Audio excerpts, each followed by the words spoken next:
함께 예배드리는 지체들과 인사 한번 나누시겠습니다. 평안하셨습니까? 안녕하십니까? 예.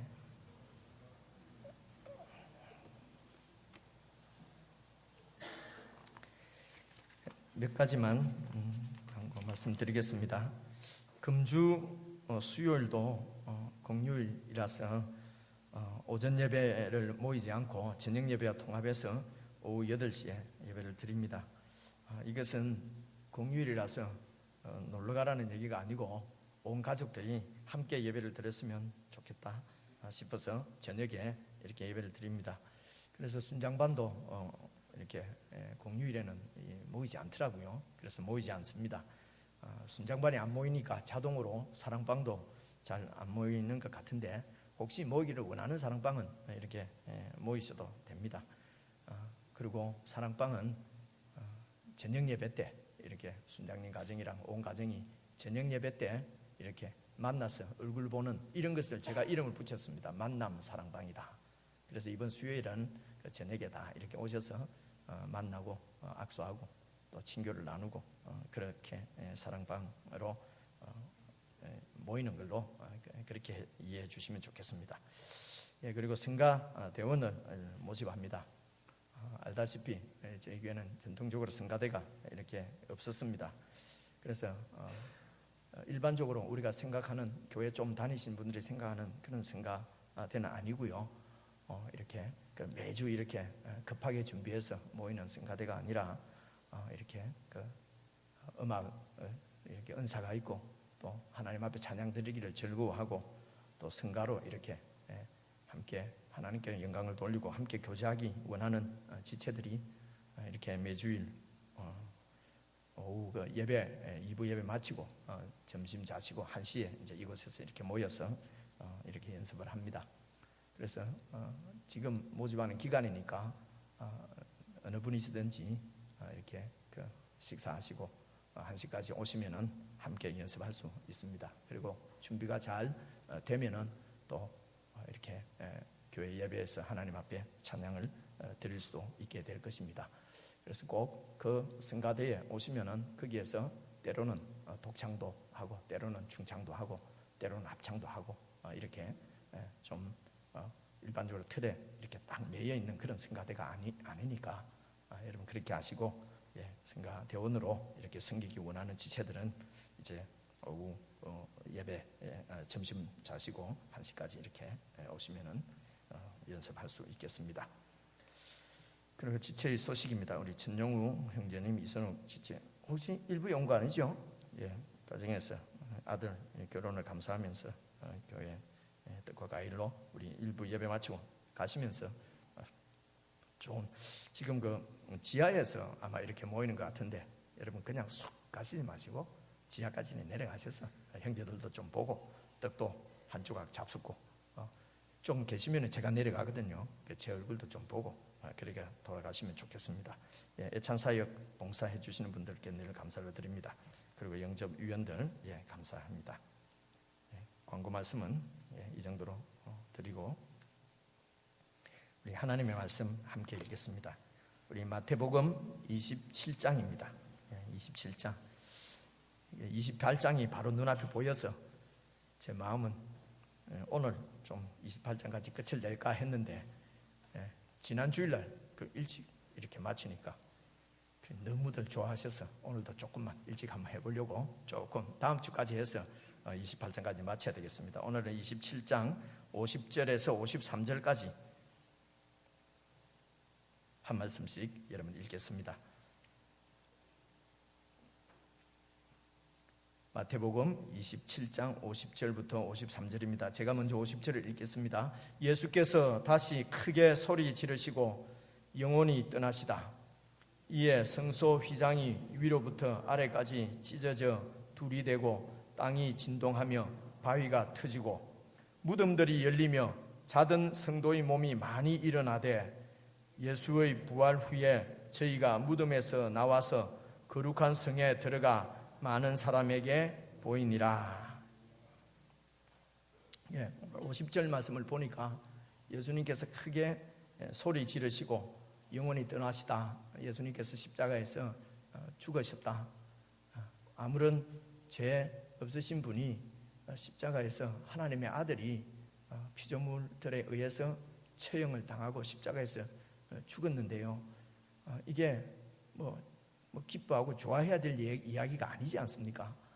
그런데 예수님의 이 십자가의 죽으심을 두고 예수 믿는 사람들은, 교회 다니는 사람들은 이걸 복음이라고 그러고 복된 소식이라고 그러고 좋은 소식이라고 하니까 이게 참 믿음 안에 거하지 않으면은 정말 어떻게 이해를 해야 될지 이해할 수 없는 일 아니겠습니까? 그렇게 비참하게 십자가에 죽은 그분이 어떻게 우리의 복음이 되느냐는 것입니다. 어떻게 그것이 기쁜 소리고 기쁜 소식이고 우리 사람들이 이렇게 기뻐해야 될 소식이냐는 것이죠. 우리가 다 알고 있습니다. 알고 있지만은 우리가 말씀을 부분만 보지 말고 쭉 이렇게 훑어보면서 이것이 왜 우리에게 복음이 되는가, 좀 더 하나님 말씀이 우리에게 계시해 주시는 대로, 계시해 주신다는 말은 보여주시는 대로 이런 말입니다. 보여주시고 알려준다는 얘기죠. 알려주시는 대로 우리가 이 복음의 풍성함, 예수 그리스도의 십자가의 죽으심의 그 속에 담긴 의미의 풍요함을 우리가 좀 깨닫고, 그리고 그 풍성한 풍요한 은혜를 누리는 그런 우리의 신앙 생활이 되었으면 좋겠습니다. 예수님께서 이렇게 십자가에 죽으신 것은 지난주에 말씀드린 대로 죄명이 그렇게 사형에 처하려고 하면은 사형에 처할 만한 그런 죄가 있어야 되지 않습니까? 그 예수님의 죄가 뭐냐면 유대인의 왕이라는 거였습니다. 유대 지역, 그 당시 유대 지역은, 유대인들은 로마의 통치를 받고 있는 조그마한 식민지였습니다. 물론 유대뿐만 아니죠. 많은 지역들이 그 당시 로마가 지중해 그리고 인근, 그러니까 세계를 다스리는 나라가 이제 로마였다고 그렇게 우리가 이제 이해를 하지요. 그 로마가 다스리는 지역에 그 이제 자그마한 이 식민지 속국이었는데, 그래서 그 유대의 왕이라고 하는 죄를 받고 그렇게 고소를 당해서 그렇게 처형을 당하신 것이거든요. 그래서 십자가에 달려 계실 때에 그 당시 종교 권력자들, 대제사장들, 그리고 권력을 쥐고 있는 권력자들, 그리고 군병들, 로마 군병들, 그리고 백성들까지도 십자가에 달려 있는 예수님을 조롱한 거지요. 죄패가 달려 있으니까 네가 유대인의 왕이냐? 왕이면은 왕인 것을 좀 보여달라는 것입니다. 네가 왕이면은 왜 그렇게 무력하게 십자가에 달려 있느냐는 것이죠. 왕이면은 힘이 있을 것이 아니냐, 권세가 있을 거 아니냐, 그 권력을, 그 권능을 한번 보여달라는 것이죠. 내려와서 로마를 쳐 부수고 독립국가를 세워보라는 것입니다. 왜 그렇게 비참하게 매달려 있느냐는 것이죠. 그러면서 희롱하고 조롱하고 그렇게, 그리고 그 로마 군병들은 예수님을 희롱하는 그 희롱이, 여러분 지난주에 살펴봤지만은 참 그런 모욕을 당하고 그런 수욕을 당하면 아무리 내가 하고 싶은 목적이 있다 하더라도 여러분 우리들 같으면 참을 수 있겠습니까? 일단 막 뒷일은 뒤에 맡기고 막 우선 막 그 버리장머리 없는 놈들, 가끔씩 제가 말씀드리지만은 제가 그냥 내려가고 막 해놓고 다시 올라가고 달리더라도 이런 조롱을, 희롱을 당하시면서도 십자가에 달려서 그냥 돌아가셨습니다. 예수님이 말씀하시기를 내가 12영 더 되는 천사를 동원할 수 있는 권세가 없는 줄 아느냐? 예수님은 충분히 유대의 왕으로서, 온 우주의 왕으로서의 권능과 그런 능력을 보일 수 있는 분이었습니다. 그런데 그분은 그냥 사람들에 의해서, 피조물에 의해서, 불의한 자들에 의해서 그냥 비참하게 십자가에 돌아가셨습니다. 왜 그러냐는 것이죠. 왜? 만약에 예수님께서 그 힘으로 로마를 정복하고 힘으로 또 다른 힘을 정복하고 유대가 독립하고, 그리고 그 유대 나라가 그 강한 왕에 의해서 초인류 강대국이 되면은, 그러면은 여러분 또 다른 로마 제국이 하나 더 생기는 거 아니겠습니까? 그러면 그 유대 제국은 그 제국의 그 위상을, 그 힘을 계속해서 유지하기 위해서 계속해서 힘을 키워야 될 것이고, 다른 힘에 의해서 지배받거나 넘어지지 않기 위해서 자신을 계속해서 최고로 유지해야 될 것입니다. 아니면은 다른 나라들이, 다른 민족들이 크지 못하도록, 힘을 갖지 못하도록 불의를 행하게 될 것입니다. 누르든지 포갑하든지 제거하든지. 무슨 얘기입니까? 사람이 바뀌지 않으면은, 사람이 새롭게 되지 않으면은 이상적인 평화의 나라는 세워질 수가 없는 것이죠. 예수님께서는 이런 불의한 세상을 세우러 오신 것이 아니고, 이런 세상을 멸하시고 참으로 이상적인, 정말 하나님이 다스리는 천국을 세우러 오신 분이기 때문에 힘으로 힘을 이기고 힘의 나라를 세우려고 하신 것이 아닙니다. 그분은 그것 때문에 오신 것이 아니라 정말 천국, 이상적인 평화의 나라, 사랑의 나라를 세우러 오신 분이기 때문에 힘에 의해서 처형당하시는 것입니다. 여러분 46절을 보시게 되면요, 제9시쯤에, 제9시는 오늘로 치면 오후 3시입니다. 오후 3시에 예수님께서 크게 소리질러 가라사대, 아침 9시 정도에 십자가에 못 박힌 것으로 학자들이 얘기를 합니다. 한 6시간 동안 십자가에 달려 계신 것이지요. 오후 3시쯤 크게 소리를 질러 가라사대 엘리 엘리 라마 사박다니, 이 말씀은 하나님이여 왜 나를 버리십니까?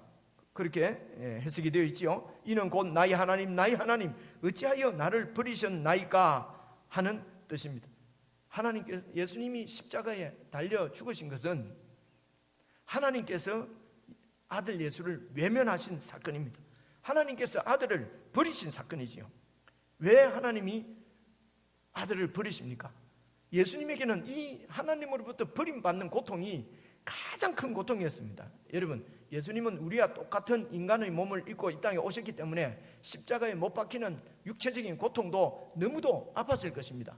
그러나 예수님에게는 그것보다도 더 큰 고통은 그 육체적인 고통 때문에 3번씩 그렇게 피땀 흘려 기도하신 것이 아니라 창세전부터, 영원전부터 하나님과는 1초도 한순간도 분리되어 있지 않고 하나님과 그 연합, 하나됨의 그런 은혜를, 관계를 누리던 예수님께서 하나님과 분리되는 그 아픔, 하나님과의 분리되는 아픔 때문에 그분은 그렇게 괴로워하셨고, 마지막 이 순간에 엘리 엘리 라마 사박다니 외치시면서 돌아가신 것입니다. 예수님께서 왜 이렇게 하나님으로부터 외면을 당하시고 하나님으로부터 버림을 받아야 됩니까? 십자가는 바로 하나님께서 예수님을 버리신 사건입니다. 예수님께서 인류의 모든 죄를 대신 지시고 십자가에 달리신 유월절 어린 양이었기 때문에 그렇습니다. 여러분, 예수님은 유월절 어린 양으로 죽으셨기 때문에 유월절 절기에 죽으신 것입니다. 우리들은 잘 모릅니다만은 유대인들은 매번 매 절기마다 그리고 매일 양을 죽여서 이렇게 하나님 앞에 제사를 드리던 그런 민족입니다. 제물을 잡을 때마다 그들은 이 제물을 왜 잡는지 그들은 알았습니다. 그 제물이 죽는 것은 바로 자기가 죽는 것이었습니다. 자기 죄 때문에 죽어야 되는데 이 제물이 죽는 것을 유대인들은 알고 있었습니다. 그래서 1500년 동안 그들은 죄 없는 양을 잡아서 하나님 앞에 그 피를 드리고 자기의 죄를 사함 받았던 것입니다. 예수님께서 십자가에 죽으신 것은 인간의 죄 때문이었습니다. 죄의 문제가 해결되지 않으면 인간은 마음의 참 평화를 누릴 수 없는 것은 우리가 인지하는 것이고요. 죄의 문제가 해결되지 않으면 인간은 하나님 앞에 나갈 수가 없습니다. 이미 죄 때문에 하나님으로부터 외면당한 인생들입니다. 아니, 우리가 하나님을 떠났습니다. 이 죄의 근본 문제는 하나님과의 관계의 문제입니다. 하나님을 알지만은 하나님으로 인정하지 않습니다. 그리고 하나님으로 섬기지도 않습니다. 그리고 그 자리에 내가 하나님 노릇합니다. 그래서 하나님을 떠난 모든 인간들은 모두가 다 내 중심입니다. 철저하게 나 중심입니다. 그렇기 때문에 이 인간이 왕이 되어서 인간 중심의 세상에서는 불화와 시기와 전쟁과 다툼이 여러분 그칠 수가 없는 것입니다. 왜 그렇습니까? 모두가 내 중심이기 때문에 그렇습니다. 그러므로 이 죄의 문제, 내 중심을 버리고 하나님 앞으로 우리가 돌아오지 않으면은 이 땅에 참 이상적인 그런 천국은 이루어지지 않는 것입니다. 그래서 오늘 본문 50절에 보니까 예수님께서 다시 크게 소리 지르시고 오후 3시경 이렇게 영원히 떠나시다, 이렇게 죽으셨습니다. 예수님이 십자가에 이렇게 죽으신 것은 말씀드린 대로 우리의 죄 때문이고, 오늘 읽은 이 50절, 51절, 52절 말씀을 보면은 이 예수님께서 십자가에 죽으신 의미를, 우리의 죄 때문에 죽으신 그 의미에 대해서 이렇게 설명을, 예수님의 죽으심의 의미를 설명해 주는 것이 그 다음부터 나오는 말씀입니다. 여러분 51절 보십시오. 영원히 떠나시다. 51절, 이에 성소 휘장이 위로부터 아래까지 찢어져 둘이 되고, 그때에 유대에는 성소가, 성전이 있었습니다. 그 성소 안에는 하나님이 계신다고, 하나님의 임재의 상징인 것이 성소였습니다. 성소는 크게 두 부분으로 나누어져 있는데 그 안에 있는 부분이 지성소입니다. 지극히 성소라는 것이죠. 그래서 이 성소와 지성소 사이에 들어가는 데는 이렇게 휘장이 이렇게 놓여 있다고 그럽니다. 이렇게 휘장, 커튼이 이렇게 쳐져 있는데, 그 커튼이, 그 성소 휘장이 위로부터 아래까지 찢어졌다는 것입니다. 그것을 만약에 사람이 찢으려면은 밑에서부터 이렇게 찢어야 되지 않겠습니까? 근데 이 휘장이 위에서부터 아래로 이렇게 찢어졌다고 하는 것은, 이것은 사람이 찢으신 것이 아니라 하나님이 찢으신 것이죠. 예수 그리스도의 죽으심이 바로 이 성소 휘장을 찢으신 것입니다. 이 의미를 여러분, 히브리서 말씀을 제가 찾아왔습니다. 10장 말씀 한번 봐보십시오. 히브리서 10장 10절부터 보면은, 이 뜻을 따라, 이것은 하나님의 뜻을 따라 예수 그리스도의 몸을 단번에 제물로 드리심으로, 십자가에서 당신의 몸을 단번에 제물로 드림으로, 그래서 세상에서는 예수님이 로마의 법에 의해서 사형당했지만은 영적으로는 당신의 몸을 어린 양으로, 유월절 어린 양으로 하나님 앞에 제물로 드리신 사건이 바로 십자가입니다. 제물로 드리심으로 말미암아 우리가 죄 용서함을 얻었노라, 거룩함을 얻었노라. 11절입니다. 제사장마다 1500년 동안 제사장마다 매일 서서 섬기면서 자주 같은 제사, 이 번제의 제사를 매일 드렸습니다. 매일 이렇게 제사를 드렸지만은 이 제사가 언제나 사람의 죄를 얻게 하지는 못했다는 것입니다. 여러분, 하나님이 그렇게 봐주시는 것이지요. 동물이 내 대신 죽었다고 해서 내 죄가 없어지겠습니까? 그러나 12절, 오직 그리스도는 이 죄를 위하여서 한 영원한 제사, 한 번 제사는 두 번이 있을 수 있습니다. 근데 이제 한 번 드림으로 영원한 효력을 발생하는, 그래서 두 번 드릴 수 없는 제사, 영원한 제사, 이것을 단번에 드리는 제사라고 표현을 해요. 한 번하고 단번하고 다른 거지요. 단번에 제사를, 영원한 제사를 드리시고, 그리고 죽으시고 부활하셔서 하나님 우편에 앉으셨다는 말씀은 부활 승천하셔서 온 세상에 주가 되시고 왕이 되셨다는 말씀입니다. 왕이 되셔서 13절입니다. 그 후에 자기 원수들을, 이렇게 십자가에 당신이 죽은 이유가 되는 원수가 바로 죄와 사망입니다. 이 인간들의 죄와 그로 인해서 죽음을, 이 죄와 사망의 권세를 이용해서 인간들을 포로로 잡고 계속해서 죄와 사망 가운데서 멸망으로 끌고 가는 원수 사탄 마귀를 자기 발등상이 되게 한다는 말은 승리한다는 얘기죠. 발등상으로 옛날에 이 왕들이 전쟁을 해서 이렇게 이기게 되면 진 나라의 왕을 잡아와서 그 꿇어 엎드리게 하고 그 위에 발을 이렇게 얹어서 발등상을 이렇게 만들었답니다. 그래서 사탄 마귀를 완전히 제압하고 승리하실 때까지 기다리시나니 그가 거룩하게 된 자들을 한 번의 제사로 영원히 온전케 하셨느니라. 그래서 예수님의 이 십자가를 내 죄로 인함임을 믿고 부활하신 예수님을 나의 주로 영접하고 예수님에게로 오는 자들은 이 한 번의 예수님의 제사를 통해서 영원한 효력, 거룩한 백성으로 하나님 앞에 이렇게 하나님 앞에 뭐라고 그러죠? 하나님 앞에 나올 수 있도록 하나님께 받아들임을 얻었다는 것입니다. 그래서 조금 더 내려가서 19절을 보시면은요, 19절, 그러므로 형제들아 우리가 이 예수의 피를 힘입어 성소에 들어갈 담력을 얻었나니, 이 예수님의 피를 힘입어서 하나님의 임재 앞으로 나갈 수 있게 되었다는 것입니다. 그런 담력을 얻었다는 것이죠. 우리의 어떤 선한 행실로 하면은 완전하지 않으니까 늘 불안하잖아요. 두렵잖아요. 그러나 예수 안에는 두려움이 없다고 말씀하는 것이 이런 얘기입니다. 하나님 앞에 나갈 수 있는 담대한 담력을 얻은 것은 예수님의 피를 힘입음인 것입니다. 그래서 예수님께서 우리를 위해서 흘려주신 그 피를 의지해서 하나님이 계신 성소에 들어갈 담력을 얻었는데, 20절, 그 길은 우리를 위하여 휘장 가운데로 열어놓으신 새로운 살 길이요, 휘장 때문에 지성소로 하나님 앞으로 나갈 수가 없는데 그 휘장 가운데로 열어놓으신 새로운 살 길이요, 휘장은 곧 예수님의 육체다. 히브리서에서는 이렇게 얘기하고 있습니다. 그래서 예수님이 십자가에서 그 육체가 깨어질 때에 성소의 휘장이 찢어진 것입니다. 이 말씀은 이제 이 예수의 피를 힘입는 자들은 누구든지 하나님의 존전에, 하나님의 임재 앞으로 하나님 앞에 나갈 수 있는 거룩한, 영원히 온전하게 된 하나님의 자녀가 되었다고 하는 의미를 오늘 이 찢어진 휘장은 우리에게 말씀해 주고 있는 것입니다.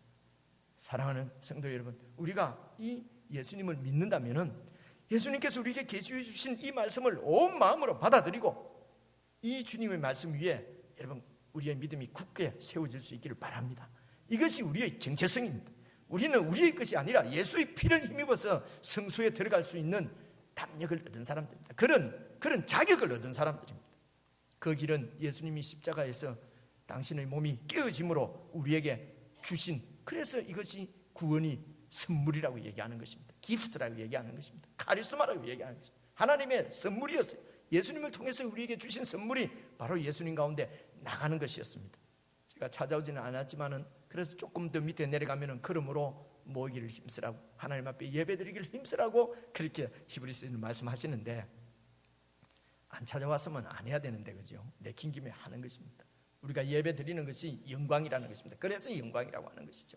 이게 번잡스럽고 이게 그냥 그 힘든 일이고 이런 것이 아니고, 이게 선물 받은 자의 기쁨의 표현이죠. 그리고 여러분, 이어서 두 번째 51절에서 조금 더 중간에 보면요, 땅이 진동하며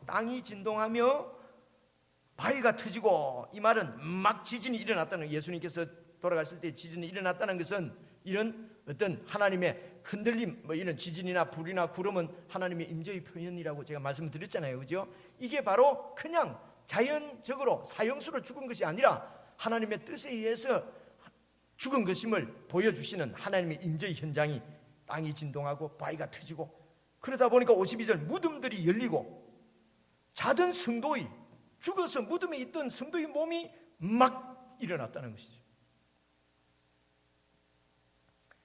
제 설명을 잘 듣지 않으면은, 그냥 이런 것을 읽으면은 무슨 무덤이 죽은데도 거기서, 아니 거의 몇 년 된 무덤인지도 모르는데 막 썩어가지고 말이지, 그거 다 없어졌을 텐데 어떻게 일어났지? 미리 내가 말씀을 드리는데요, 많은 성도의 몸이 일어났어요. 53절 봐보십시오. 예수의 부활 후에 저희가 무덤에서 나와서 거룩한 성은 예루살렘에 들어가 많은 사람에게 보였다.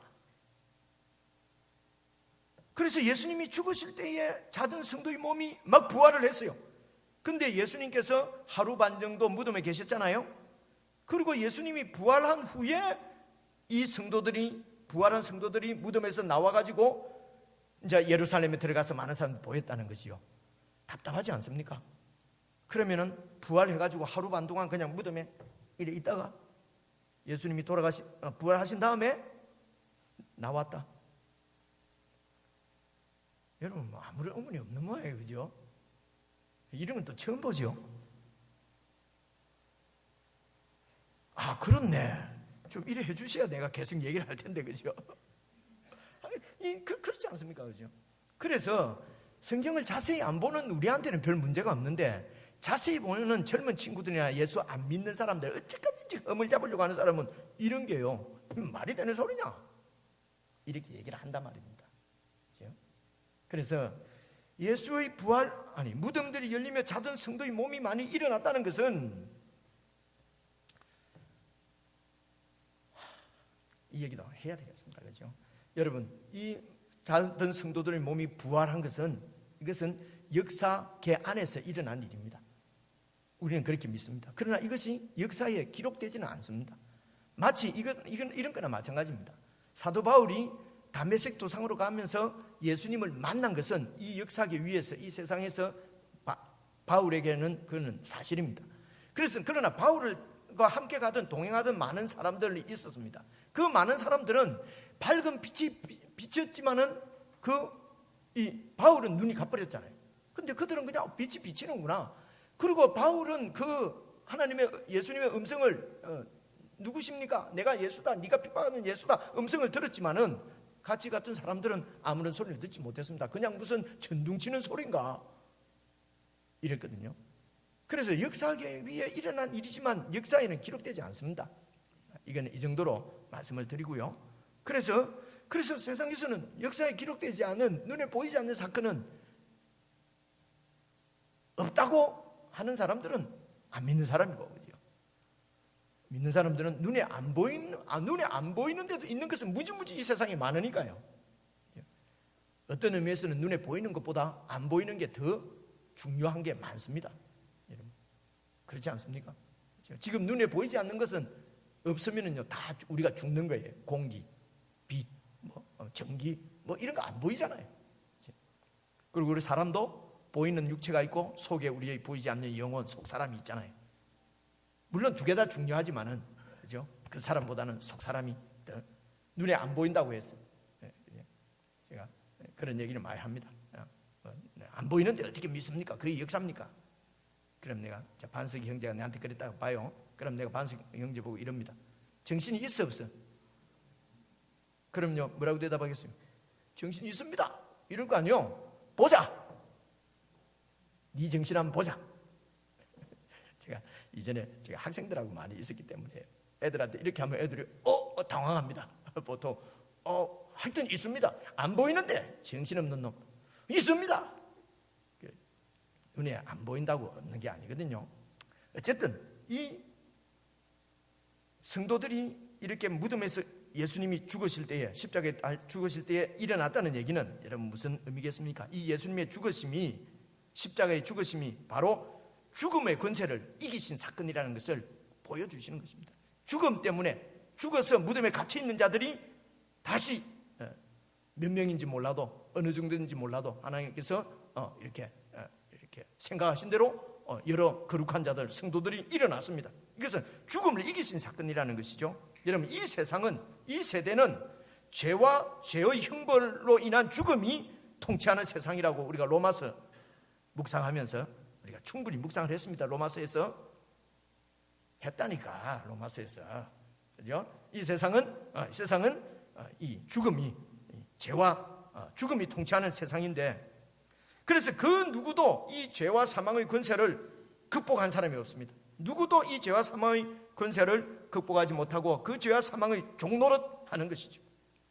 그래서 사람들이 제일 무서워하는 죽음, 사실은 불의를 행하는 것도 다 죽지 않으려고 하는 것입니다. 내가 죽지 않으려고 다른 사람을 죽이는 것이죠. 지난 주일날 살펴본 대로 빌라도 보십시오.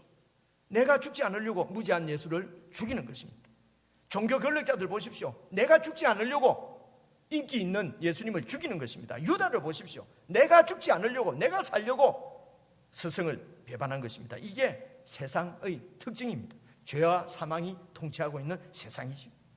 이 죄와 사망의 종로로 사는 인간을 그 사탄의 소나기에서 해방시키시는 십자가인 것을 지금 부활한 성도들을 통해서 보여주시는 것이죠.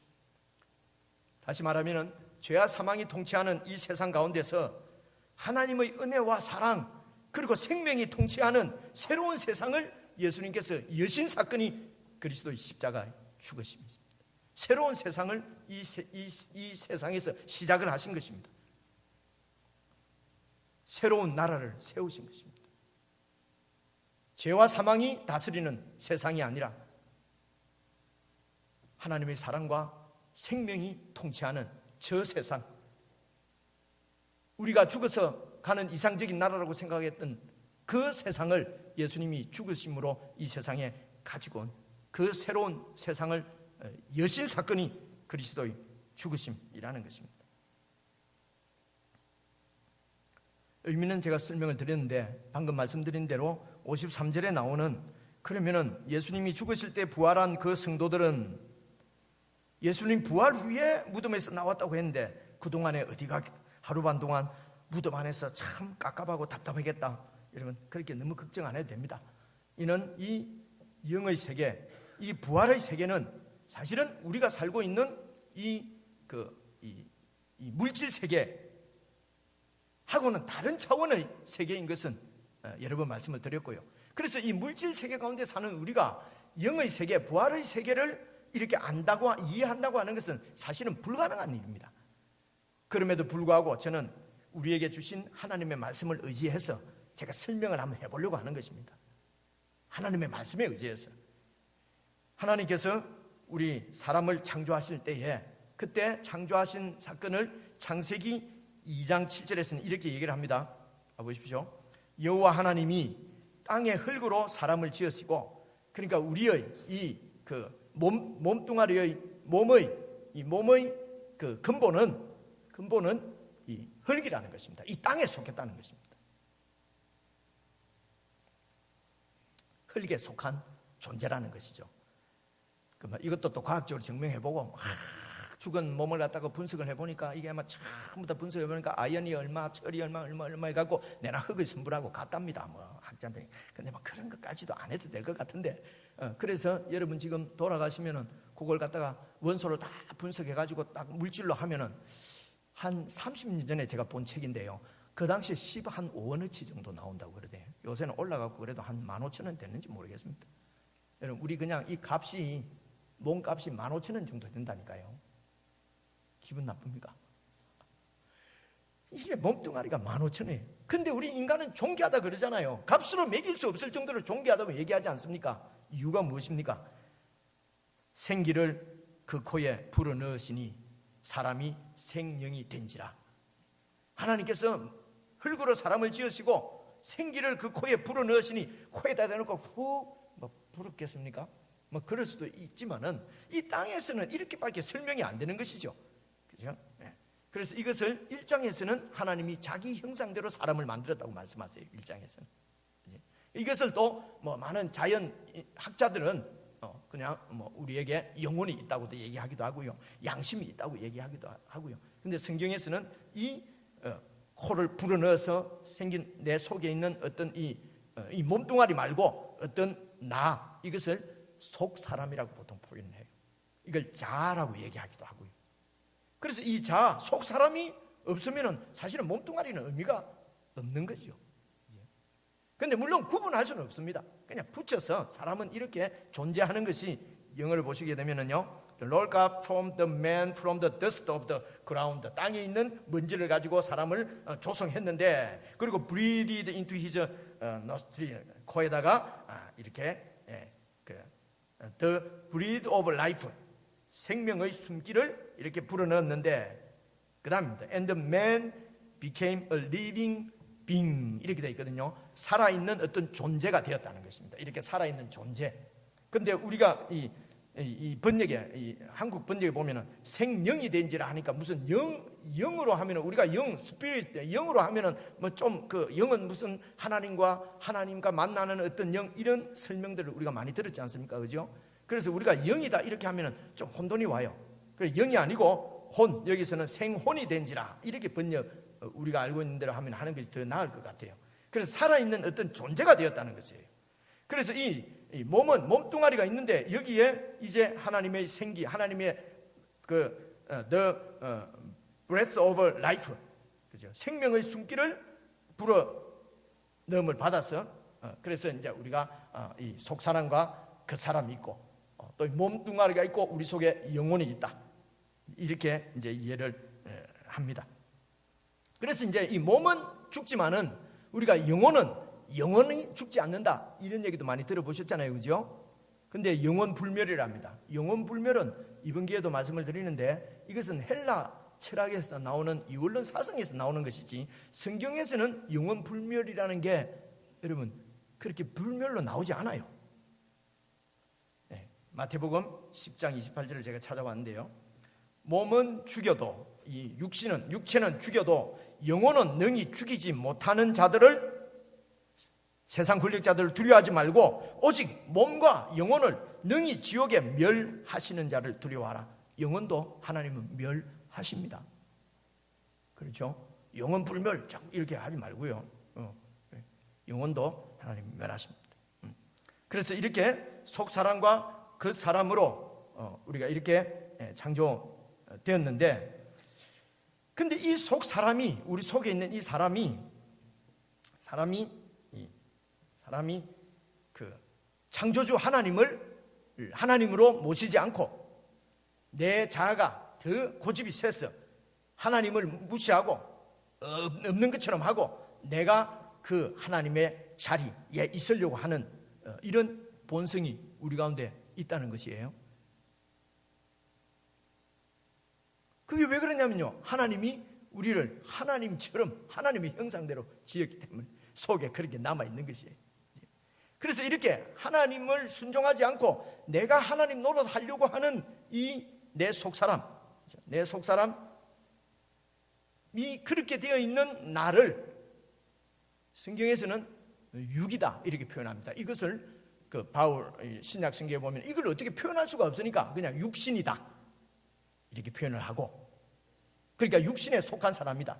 근데 내 속사람이 하나님의 은혜를 알고 하나님을 의지해서 살아야 되는구나 깨닫고, 그래서 하나님의 영이신 성령의 통치를 받는 내 속사람을 영에 속한 그런 나를 영에 속한 사람이다 이렇게 표현을 해요. 내 속에 무슨 영이 따로 있고 뭐가 따로 있고 이런 것이 아니고 영에 속한 사람. 그러니까 내 속사람이 하나님을 거역하는 이 사람은 육에 속한 사람이고, 은혜를 알고 내 속사람이 하나님 성령님의 통치를 받는 그런 하나님께 순종하는 그런 그런 내 속사람은 바로 내가 영에 속한 사람. 그래서 육에 속한 사람을 그냥 육신, 그래 육신은 아주 나쁘게 표현이 되어 있죠. 하나님을 반역하는 것으로 로마서를 읽어보면 그렇게 되어 있어요.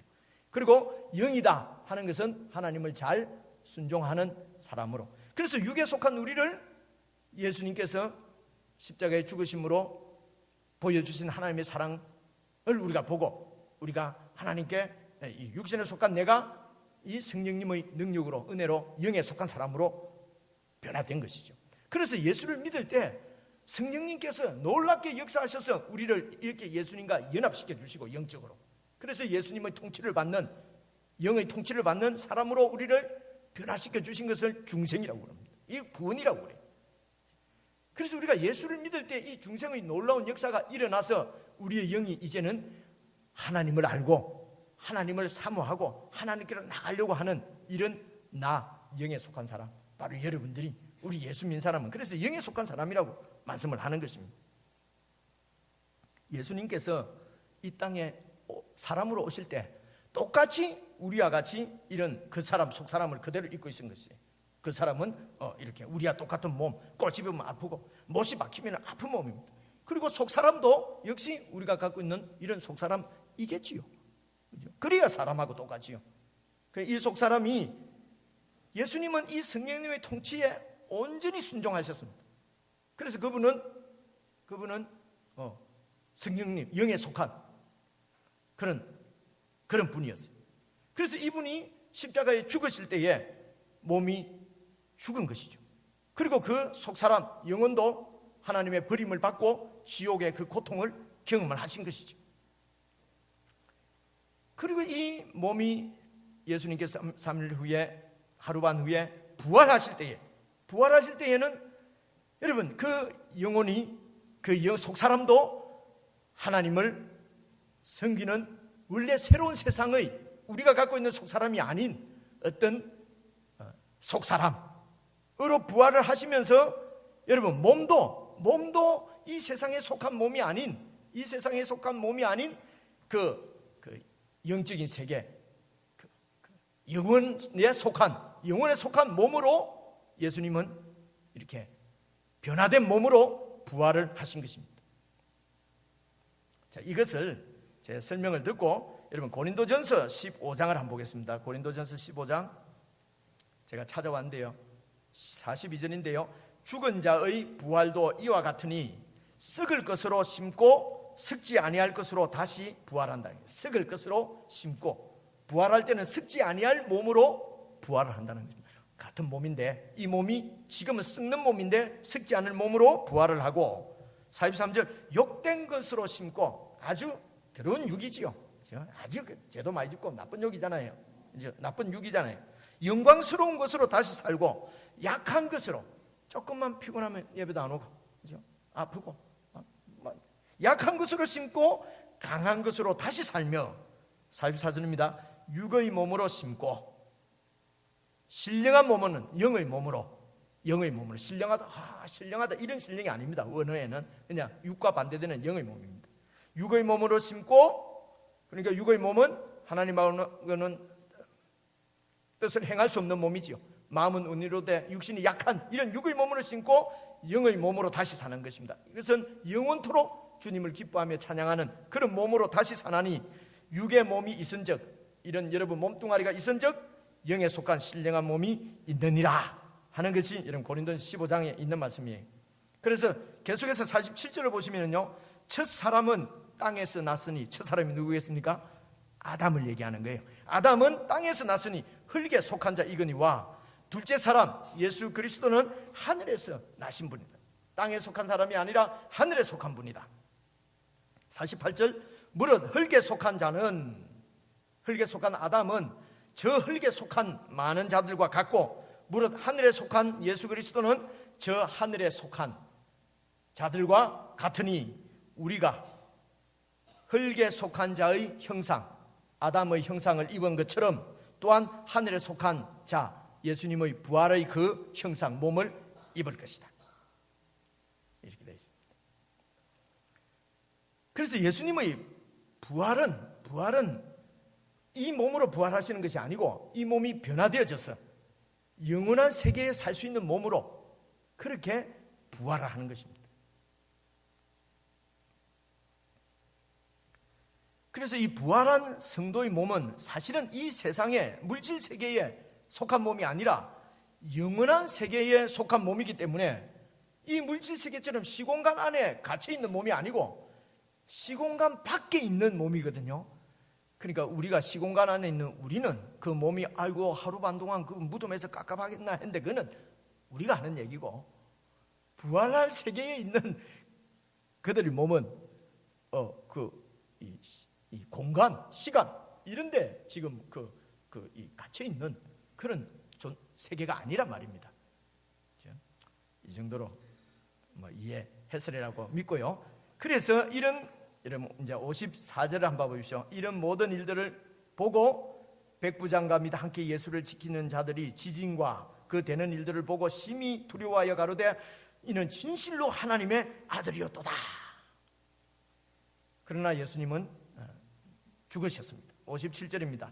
저 물었을 때에 아리마대 부자 요셉이라 하는 사람이, 그도 예수의 제자인데, 58절 빌라도에게 가서 예수의 시체를 내어달라고 해서 받았어. 그리고 부자기 때문에 60절 바위 속에 판 자기 새 무덤에 넣어두고 큰 돌을 굴려 무덤 문을 내놓고, 그래서 이제 이렇게 장사를 지냈다고 하는 말씀이 이제 나옵니다. 결론입니다. 예수 그리스도의 죽으심은 무력해서 힘이 없어서 죽으신 것이 아니라 우리 죄를 사시고 영원한 하나님의 자녀로 부르시기 위하여서 그분이 선택하신 길이었고 하나님의 뜻이었습니다. 우리 속사람이 하나님을 섬길 수 있는, 하나님께로 갈 수 있는 길을 열어주신 것입니다. 그리고 그분의 부활은 오늘 우리가 교동문 같이 이렇게 함께 교독한 것처럼 그것이 고린도전서 15장 20절에 있는 말씀인데요. 그러나 이제 그리스도께서 죽은 자 가운데서 다시 살아 잠자는 자들은 죽은 자들의 첫 열매가 되셨도다. 예수님의 부활은 첫 열매로 부활한 것입니다. 첫 열매라는 말은 많은 추수를 할 것을 감사하면서 이제 처음 익은 열매를 하나님 앞에 제물로 바치는 그 그림이거든요. 그래서 예수님의 부활은 첫 열매라는 것입니다. 그래서 많은 사람들이 곧 추수, 열매, 부활하게 될 것을 말하는 것입니다. 그래서 예수님의 죽으심은 부활하심은 저와 여러분의 부활을 보여주시는, 보증하시는 그 확정적인 사건이라는 것입니다. 21절입니다. 사망이 사람으로 말미암았으니 죽은 자의 부활도 사람으로 말미암다. 우리가 죽는 것도 사람인 아담으로 말미암았으니 우리가 부활하는 것도 사람으로 오신 예수 그리스도의 부활을 통해서 우리가 부활한다는 말씀입니다. 22절입니다. 아담 안에서 모든 사람이 죽은 것처럼 그리스도 안에서 모든 사람이 삶을 얻으리라. 아담 안에서 우리의 영혼이 속사람이 하나님을 거역하고 불순종해서 죽음에 처했는데 우리가 예수님 안에서 우리의 영혼이 새 사람이 되어서 하나님을 영원토록 즐거워하고 섬기는 그런 사람으로, 중생한 사람으로 구원받았고, 아담 안에서 우리의 몸이 연약하고 죽어 썩어질 수밖에 없지만 예수님 안에서 우리의 부활한 몸은 예수님처럼 영원을 살 수 있는 영원한 몸으로, 그 몸이 어떤 건데요? 묻지 마세요. 저도 모릅니다. 그런데 아주 영광찬란한 몸인 것은 분명합니다. 약하고 욕된 것이 아니라 영광스럽고 강한 몸으로 부활합니다. 그래서 빌립보서 3장에서는 이렇게 얘기합니다. 오직 우리의 시민권은 하늘에 있는지라. 거기로서, 그래서 우리의 시민권은 하늘에 있다는 것은 천국 시민이라는 것입니다. 예수님이 통치하시는 나라의 시민이다. 거기로서 구원하는 자, 그래서 거기는 뭡니까? 어디 거기가 아니라 그 영원한 천국으로부터 구원하는 자 곧 주 예수 그리스도를 기다리노니 그가 만물을 자기에게 복종케 할 수 있는 자, 하나님의 역사로 우리의 이 낮은 몸을 자기 영광의 몸의 형체와 같이 변케 하시리라. 그래서 부활은 우리의 이 약한 몸이 변하는 것이 부활입니다. 죽어서 살아난다는 것은 같은 몸으로. 그래서 여러분 장애인이 죽었다고 부활하면 또 영원히 장애인으로 살아야 되나 걱정할 거 없습니다. 장애인으로 부활하는 게 아닙니다. 그러면 한눈이 없는 분은 평생 영원토록 나 부활 안 할란다, 그런 분도 내가 만나거든요. 염려하지 마십시오. 그런 몸이 아니고 새 몸으로 그렇게 부활하는 것입니다. 그러므로 이런 소망을 가진 자마다, 영원한 천국을 소망하면서 이 땅에서 천국을 살아가는 자마다, 예수님처럼 지금은 내 몸이 약해서 이렇게 실수하고 실패하지만은 이제 주님께서 오실 때에 이 몸이 변화되어지면은 영원토록 전혀 죄에 오염되지 않는 그런 정말 점 하나 티 하나 없는 그런 그리스도인으로 주님을 영원히 이렇게 섬길 소망을 가진 자마다, 결론입니다. 요한 1서 3장입니다. 사랑하는 자들아, 우리가 지금은 하나님의 자녀라. 지금 우리가 하나님의 자녀지만은 장래에 어떻게 될 것은 아직 나타나지 않아서 잘 모른다고 하지만은, 그러나 확실한 것은 나타내심이 되면, 그분이 오셔서 나타내심 장래일을 나타내 보여주시면은 우리가 예수 그리스도 그분과 같을 줄을 아는 것은 그에 계신 그대로 볼 것을 인함이니, 지금은 우리가 그 예수님을 볼 수 없는 육신에 속한 눈이지만은 변화된 우리의 몸은 어떤 식으로 볼 수 있는지는 모르겠지만은 그 예수님을 볼 수 있게 될 것입니다. 그래서 예수님을 볼 것이니 주를 향하여 이 소망을 가진 자마다 그의 깨끗하심과 같이 자기를 깨끗하게 하느니라. 이 소망을 가진 자마다 이 세상을 살 때는 자기를 깨끗하게, 그의 깨끗하니까, 다시 말하면 신부가 신랑을 기다리는 것처럼, 유대인의 결혼 풍습입니다. 신랑을 기다리는 신부가 어떻게 기다리겠습니까? 그냥 난잡하게 기다릴 수가 있겠습니까? 다른 데 눈을 돌리면서 기다릴 수가 있겠습니까? 그래서 그 신랑만 고대하고 바라면서 지내는 것처럼 그렇게 자신을 깨끗하게 하느니라. 우리의 소망은 그때에 내가 예수님을 보게 될 때에 예수님께서 저를 향하여서 종아 잘하였도다, 충성하였도다, 신실하였도다, 나와 함께 영원한 천국을 기쁨으로 누리자, 정식아 라고 나를 불러주실 그 예수님, 소망하면서 우리가 이 땅에서 믿음을 지키고 살아가는 것입니다. 사랑하는 성도 여러분, 그분이 다시 오실 때에 우리는 변화된 눈으로 그분을 보게 될 것입니다. 그때에 정화, 여러분의 이름을 불러주시는 예수님의 그 음성, 그 불러주시는 이름, 여러분 들을 수 있는 그런 소망을 가지고 이 땅에서 믿음으로 끝까지 승리하는 저와 여러분 다 될 수 있기를 주님의 이름으로 축원합니다. 우리 찬송가 같이 부르고 제가 기도하고 마치겠습니다.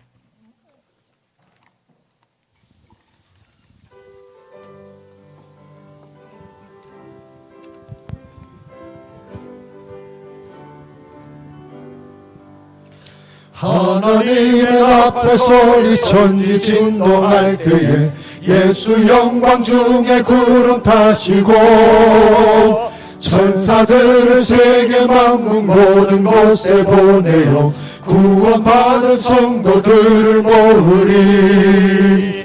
나팔 불 때 나의 이름, 나팔 불 때 나의 이름, 나팔 불 때 나의 이름 부를 때에 잔치 참여하겠네. 무덤 속에 잠자던 자